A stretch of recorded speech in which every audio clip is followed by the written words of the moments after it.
Welcome back to Real Florida Magazine. Welcome back. Here today on the beautiful campus of Florida Panhandle Technical College, another in our series of Meet the Candidates. Our guest today is Greg Wilson, currently running for 14th Judicial Circuit State Attorney. When we come back, we're going to talk to Greg about all the reasons why he wants to be your next state attorney. We're going to talk a little bit about what is that 14th Judicial Circuit. It's a very large chunk of land, commensurately large number of people in that area. And we're going to give Greg an opportunity to tell you all those reasons why he deserves your trust and your vote come the August primary, in which you're going to make that decision. We'll be right back.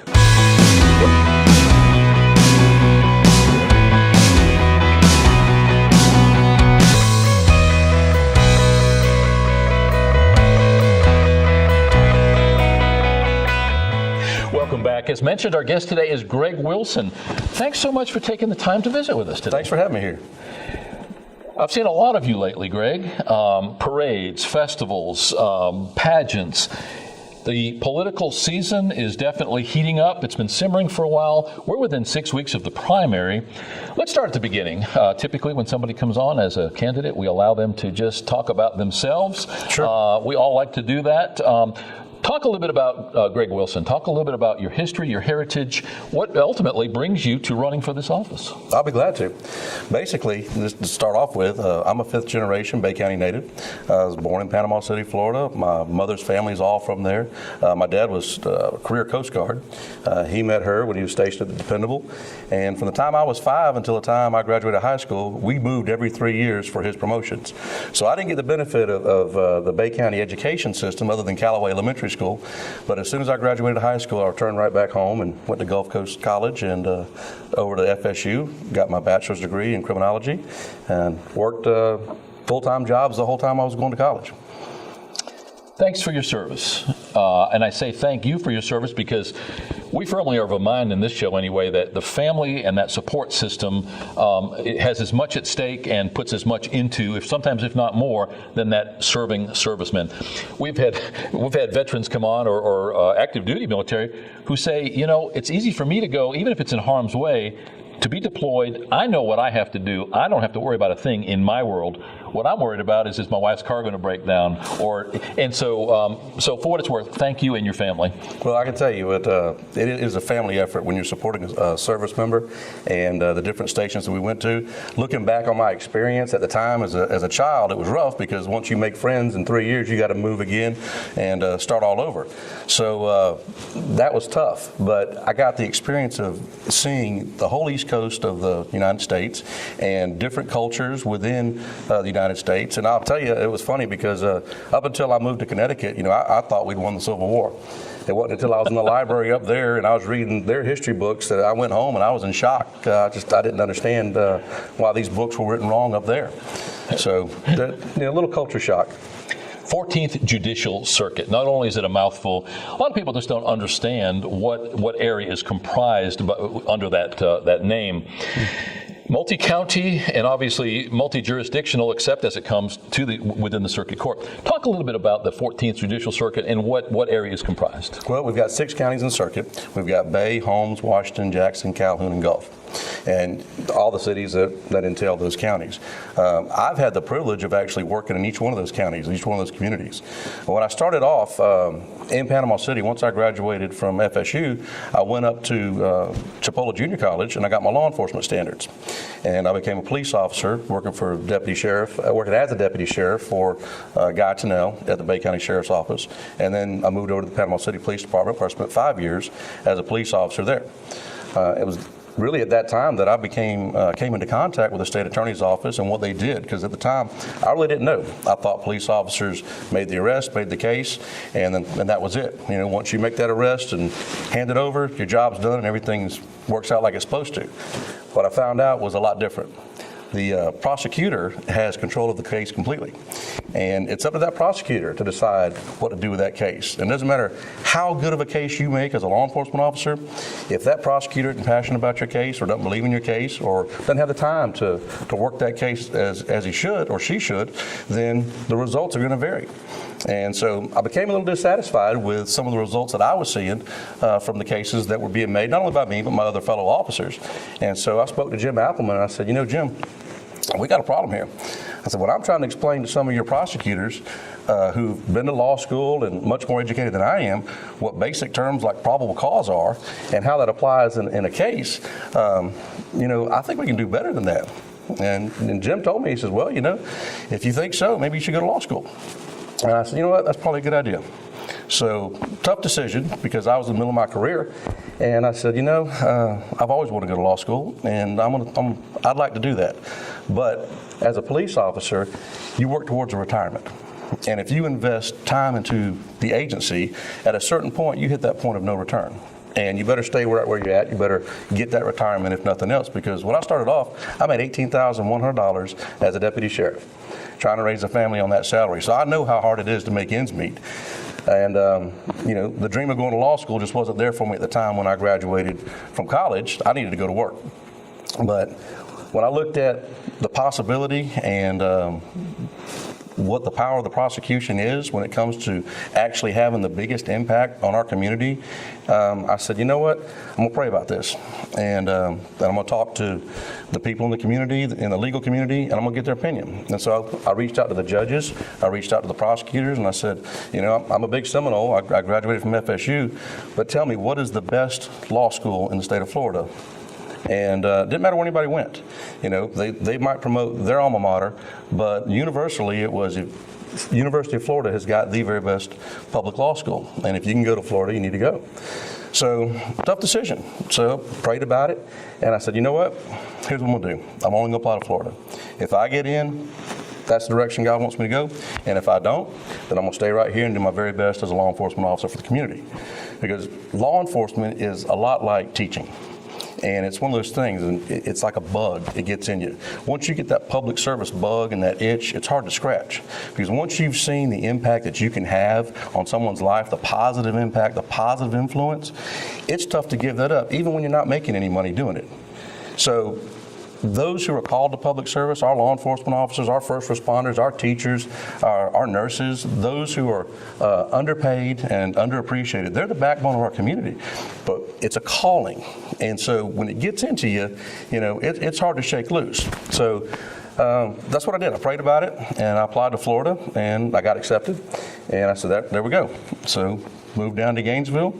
Had to work. In fact, I had to get a waiver from the dean to work the first semester because the book load that the students have those 1Ls, you get stacks and stacks of books that you've got to read and cases you've got to read to figure out how the law evolved to where we're at today. Because if you don't understand how it began and how it evolved, you won't know where it's at and where it's going and how to see where it's going to apply the situation in the circumstance you're looking at to the law as it is now.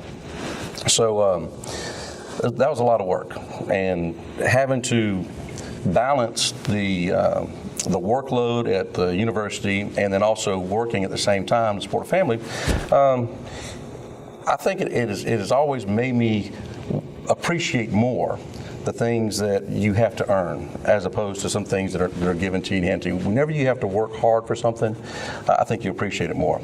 And so when I went into law school, I could tell you off the top of my head the criminal statutes. I could recite them verbatim and say, this is the statute and this is a violation of it and this isn't a violation of it. When I got done with law school, I realized I didn't know anything. Because the statute is one thing, but how to apply that statute to the precedent that have been set by previous courts and to understand how that applies in different situations just completely opened me up to a greater appreciation for the attorneys that prosecute, that defend, and work in the criminal justice system. Wow, where to go from here? Let's talk first about that process. Somebody is caught making a bad decision, doing something wrong. They are arrested. They have first appearance and on. Then it's decided whether there's going to be a case, whether it will be prosecuted. Talk a little bit, in a nutshell, about how that process evolves and ultimately where that state attorney comes into the picture. Sure. Well, law enforcement makes a case, okay? And it can be either an arrest, which is most commonly what happens. The person who's arrested has to be first appeared in front of a judge within 24 hours. The judge looks at the report and makes sure that there's probable cause for the arrest. If he determines that, then he makes a decision as far as bail goes, whether to hold the person without bail or to provide a bail or to release them, conditional release, pretrial release, or things of that nature. And it's based on the criminal record of the defendant, based on the type of case, the charge, and also about the complaint affidavit, what the officer says occurred and evidence against him. So within 24 hours, you're before a judge, and then based on that, you can enter a plea at that point, if you wanted to the charge and be sentenced. You could also ask to have an attorney represent you. You can have a private attorney if you can afford one. If you can't, a public defender is appointed to represent your interests at that point in time. You are then given a court date to appear, and typically it's 30 days later. During that time, what happens is the arresting agency provides the state attorney's office and the clerk's office with the case information. All right. The state attorney then looks at it, reviews it, and makes a charging decision. Just because you're arrested by a law enforcement officer does not mean that you've been formally charged, because the state attorney has the power to dismiss a case, and he also has the power to determine if higher charges or different charges need to be levied based on the evidence presented. So the prosecutor looks at it and says, okay, do I have what I need to prosecute this case? Do I have the evidence? Do I have the right charge? And is this appropriate for this defendant? The arraignment is where the prosecutor formally charges you. And in the state of Florida, there's two ways to be formally charged. It's either through a formal information, and that's the paper that the prosecutor signs charging you with it, or an indictment by a grand jury. So those are the two ways that you can be charged with a criminal offense and be brought into court. At that arraignment, you read the charges, you're informed of what they are, and then again, you have the opportunity to enter a plea. You can plead straight up to the judge. There may be a plea offer made by the state, and you can accept that, or you can plead not guilty and have an attorney represent you to engage in the discovery process. The discovery process is when the defense attorney gets the opportunity to look at all the evidence the state has, and to review that evidence to see if there are any motions that can be filed, to see if there was any evidence that was potentially seized in violation of some other case law. If there's other witnesses that may be able to shed light in favor of the defendant that the investigating agent did not interview. And so there's an opportunity for the defense attorney to subpoena any potential witness and to review all the evidence the state has. And then at that point, they can determine whether or not they want to file any motions to suppress, motions to dismiss, or anything along those lines. And at the next court date, from this point forward, they're called pretrials. And you'll have a pretrial court date. So the judge usually sets those out 30 days from your arraignment, and you're engaged in that discovery process. The purpose of the court dates is really to let the court know that the attorneys are working on the case and getting it either resolved or pushing it closer to trial. So the defense attorney's job is to investigate the state's case, to test it, and to see whether or not motions need to be filed that can benefit their client. And then along the way, if there's any mitigating evidence that they can present to the state that might justify something beneficial in the plea.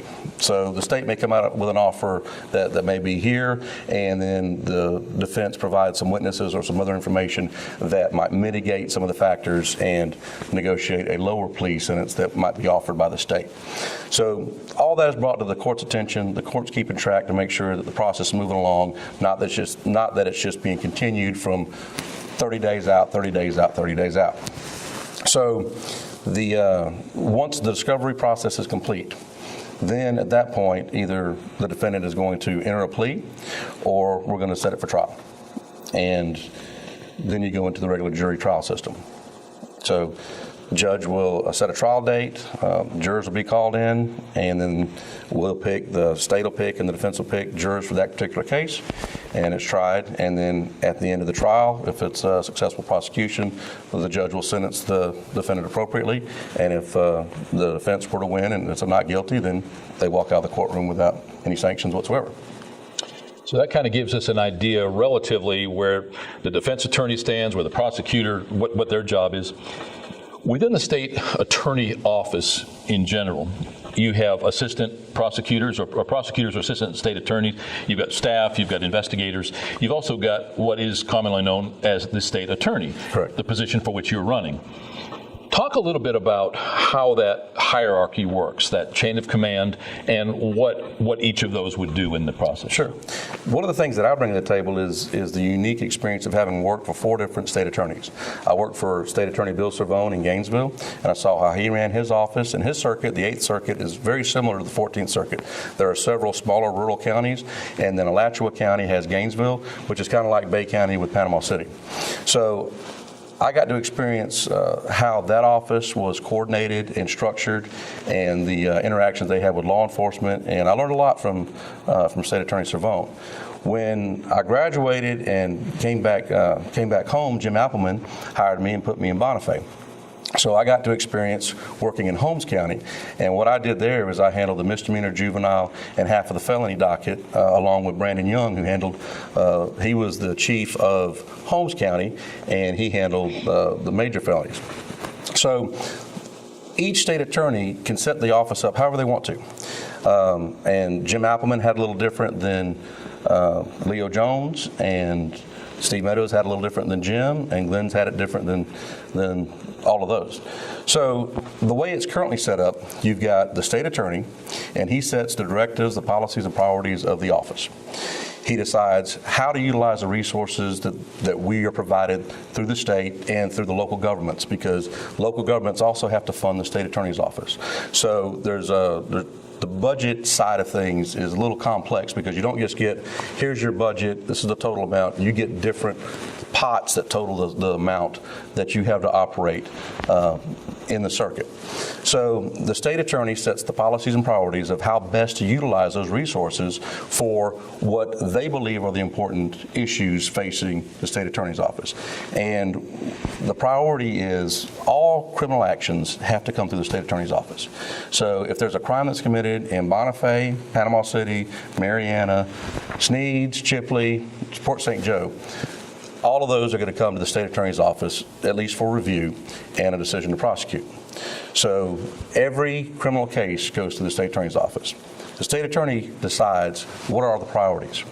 So the way it's currently divided up, when we first started, Glenn has said, I want to set the state attorney's office up and have one person in charge of Bay County, and that was going to be Glenn Hess, and he was going to have another person in charge of Gulf and Calhoun, and he selected Bob Pell to do that, and he had a third. He wanted Washington, Holmes, and Jackson run by one chief, and that was the position I wanted.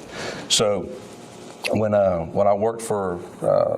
first started working for Mr. Hess, I was the chief in charge of Holmes, Washington, and Jackson counties, which meant I worked in all 3 of the counties and supervised the employees underneath.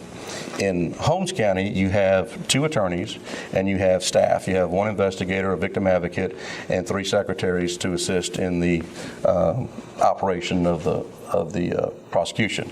In Chipley, it's basically the same, and in Jackson County, you have 2 extra attorneys. You have a larger caseload, so it's pretty much caseload driven as to how you function as far as staffing goes. Calhoun and Gulf are the 2 smallest counties, and at the time also had 1 investigator in each one of those counties, 2 attorneys, and with budget cuts, currently there's 1 prosecutor in Calhoun County, and that one handles all the cases that come through. And currently in Gulf County, it's the same situation. In the office, the organizational structure is state attorney, and then the chief assistant, and then you have the individual county chiefs. So here in Washington County, Shayla Jeffcoat is the individual county chief. Brandon Young is the county chief over in Holmes County, and Anna Garcia is the county chief over in Jackson County. So they're responsible for managing their office with the oversight of the chief assistant. And the state attorney sets the policies. Chief assistant, my job was to make sure that those policies were carried out to the very best of our ability and to oversee each one of the offices, including Bay County. And in Bay County, obviously that's the largest office. There's roughly 60 plus employees in that office there, and there's several different divisions. You've got in the felony circuit court division, there are 4 divisions, 4 different judges, 2 prosecutors assigned to each one of those divisions. Each division has an investigator, and they have their secretarial staff to handle those cases. My felony attorneys in Bay County average about 300 cases that they handle. Yearly? No.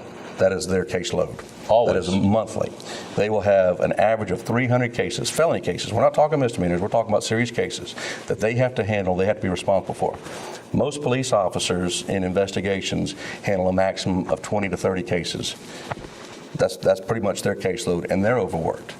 My felony prosecutors, they carry a very heavy caseload, and so there's a whole lot of responsibility there, and time management is very important for those. Now, in our outer counties, the caseload isn't as big, but the responsibilities are, because in Bay County, and this is what's unique about each one of our counties, and having worked in each one of them, I've been able to experience it, recognize it, and see the differences, and learn that a one-size-fits-all approach doesn't work in prosecution in this circuit, because what's good for Bay County isn't what's good for Washington County at all. So the demands on the staff here in Washington County are a lot different, because in Bay County, with that caseload and the scheduling is so tight, you really don't have a lot of interaction with law enforcement other than during depositions or preparation for trial. Here, we have an open door relationship with law enforcement, and it's the same in Holmes County, and Jackson County, Calhoun, and Gulf. They have the ability to come in, sit down, unless the attorney's in court or in deposition, and talk about their case and talk about, hey, I've got this going on, and what do I need to do? These are some of the issues that I'm facing. What do you suggest for me to make the case better? So you have more of that interaction, but that's time consuming. So even though the caseload may be lower in Washington County and Holmes County than the 300 average caseload in Bay County, the time constraint is almost the same, because they'll get called up all the time. And I've been called several times where an officer's on a traffic stop calling me, hey, I need to run this by you real quick. Do I have enough PC for this? Here are the facts. Can I do this? Should I do that?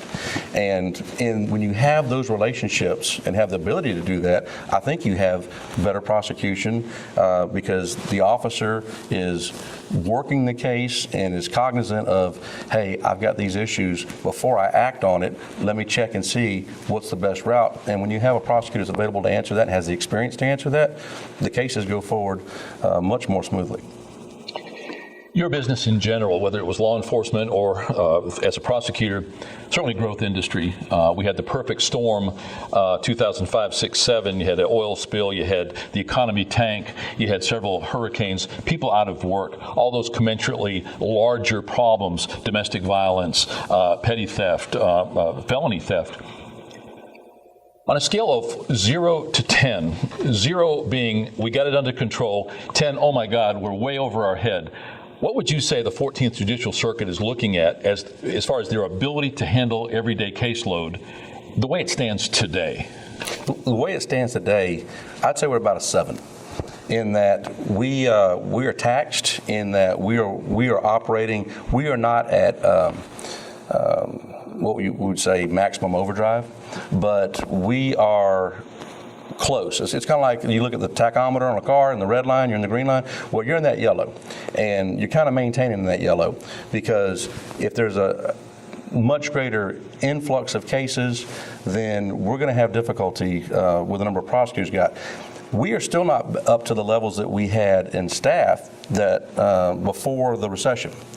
The positions that were cut, instead of laying people off, we, through attrition, made a conscious effort to scale down. And so the staff at the state attorney's office has actually been doing way more work than they were previously in the prior administration, because the budget has shrunk.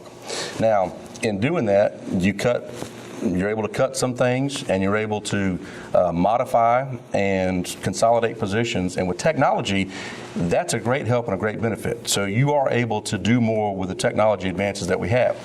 But when you're talking about the large number of cases that we have and that they have to deal with, you've still got to be familiar with the facts of those cases. You've got to talk to the victim. You've got to talk to law enforcement. And all of that takes time.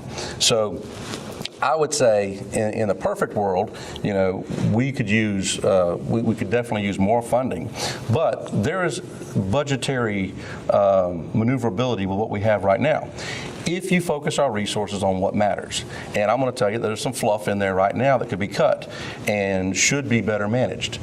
And we'll get into that if you'd like to in a little bit. Yeah. But to answer your question, all of the attorneys, all of the staff they are putting in so much work and effort right now that I'd say they're in that yellow line on the tachometer as to what, before you hit that maximum overload. Why do you want to be in that hot seat? Why do you want to be the guy, the state attorney over which you preside those 6 counties?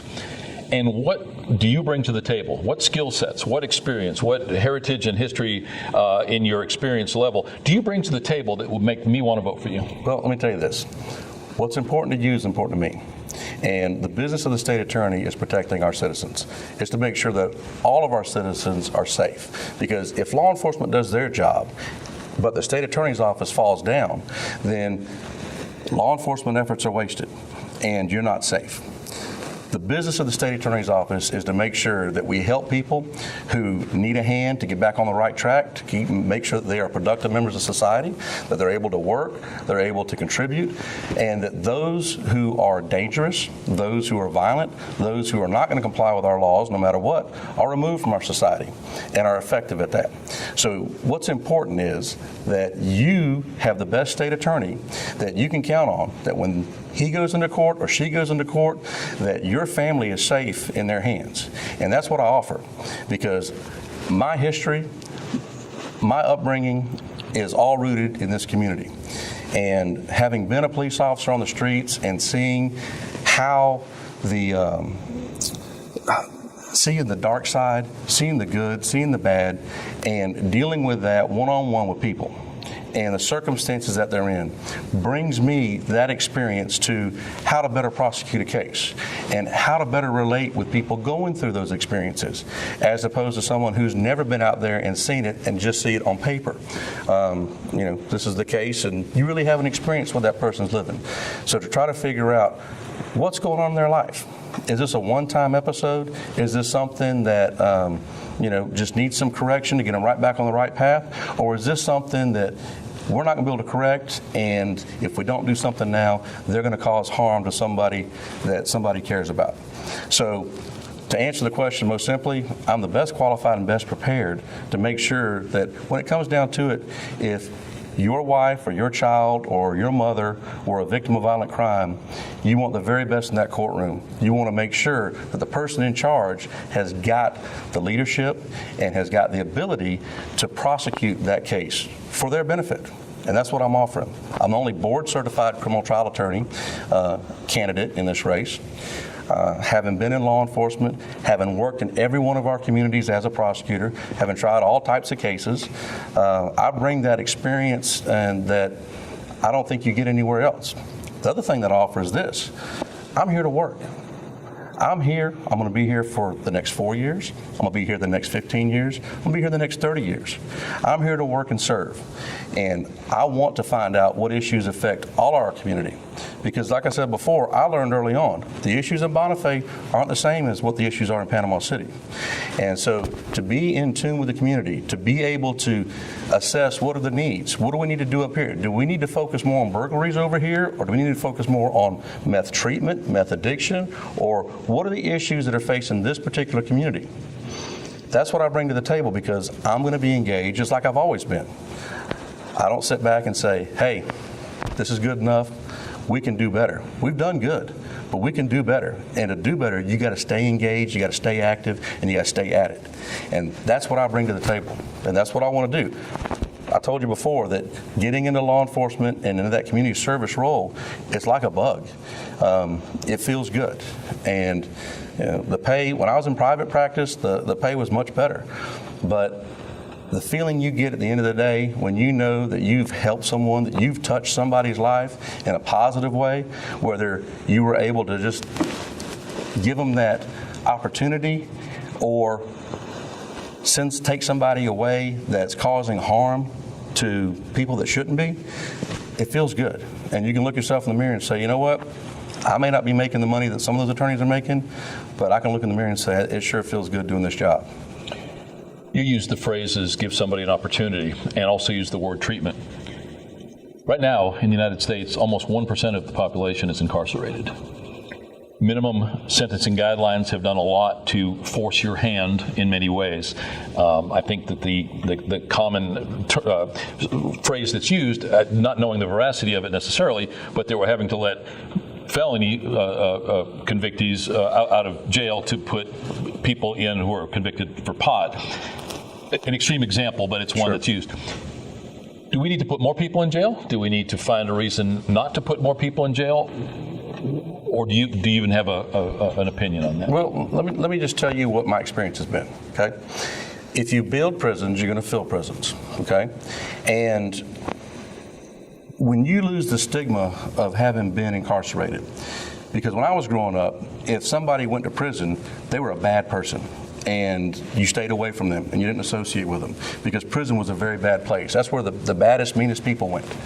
When you start putting average people into prison, and when I say average, I'm talking about nonviolent offenders for offenses that aren't necessarily dangerous, but because there are certain minimum mandatories on certain offenses, when you start putting them in prison, you take that stigma away from the prison system. And so now it's not so bad to go to prison. And as a matter of fact, if you look in the media, you could say, well, it's actually kind of glamorous because, hey, I've been to prison. And if you look at the TV shows, you kind of see that.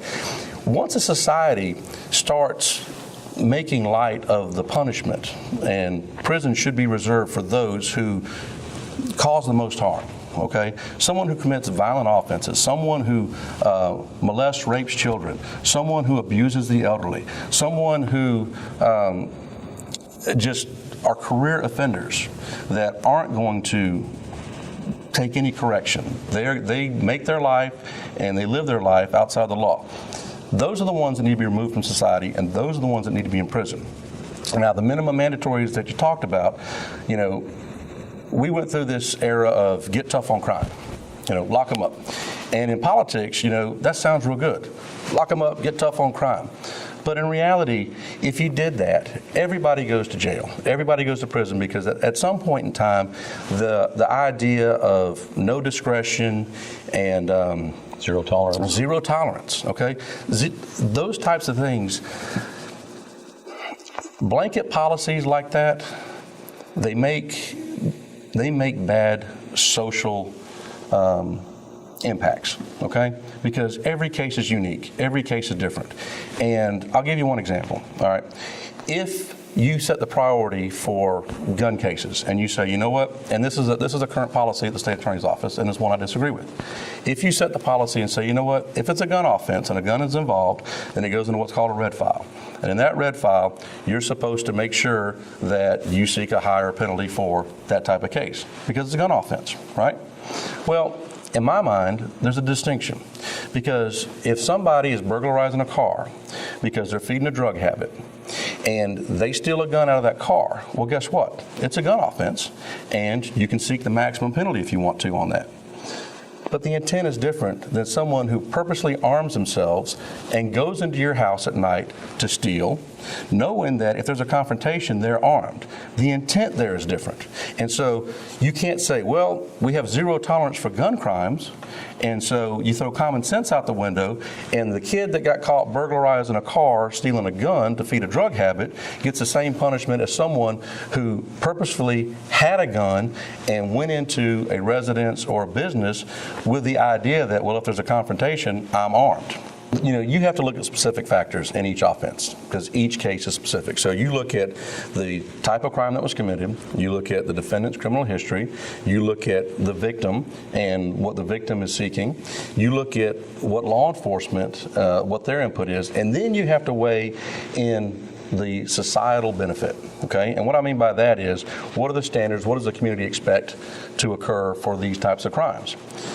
Add to it your particular judge, because the judge sets the precedent in his courtroom for the types of pleas that he will accept and what type of sanctions that he wants applied to certain offenses. So with each one of our circuit judges and our county judges, they have their own personalities, they have their own set standards that they want to see in their courtroom. So the prosecutor and the defense attorney has to know, well, is this something that the judge will accept or not as far as plea negotiations or sentences go? So you look at all those factors, and then based on that, you make a decision as to what's appropriate, what's an appropriate sanction.